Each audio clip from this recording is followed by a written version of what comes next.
This is Rocky 300. This room has a podium with a laptop and an external touchscreen for controlling the AV. There are microphones hanging from the ceiling. There's a camera in the back of the room next to the projector. There's a second camera on the side front of the room that will face outwards to show the students' seating area. The first thing to do in this room is to tap the touchscreen control panel to wake it up. Press it again to turn the equipment on.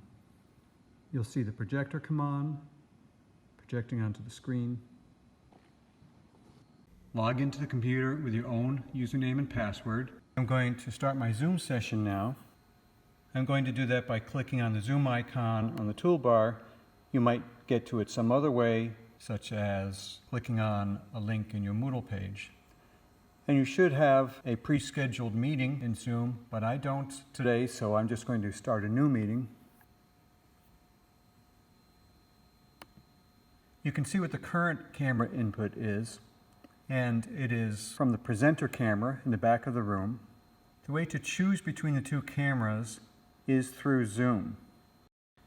When you look at the touchscreen control, you might think that you choose it by pressing presenter cam or audience cam on this touchscreen, but that does not choose the cameras. You have to do that in Zoom by clicking on the little arrow next to the video camera. These cameras are named by their brand name. So the presenter camera is this one currently selected, the RoboShot. But you can choose from the various preset camera positions by using the touchscreen panel.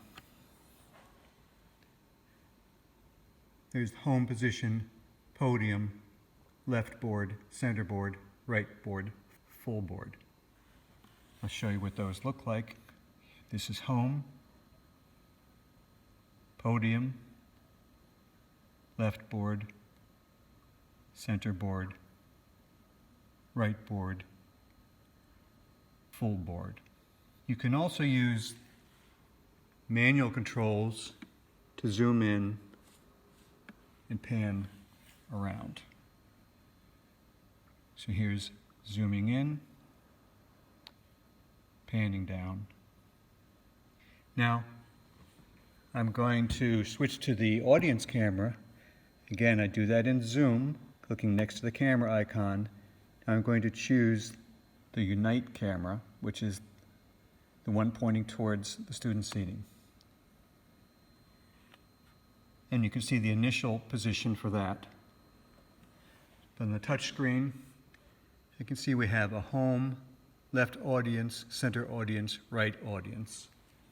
And so here's what those look like. This is the home position, left audience, center audience, right audience. This camera, unfortunately, does not have manual pan and zoom controls. When you're all finished, of course, end your Zoom session,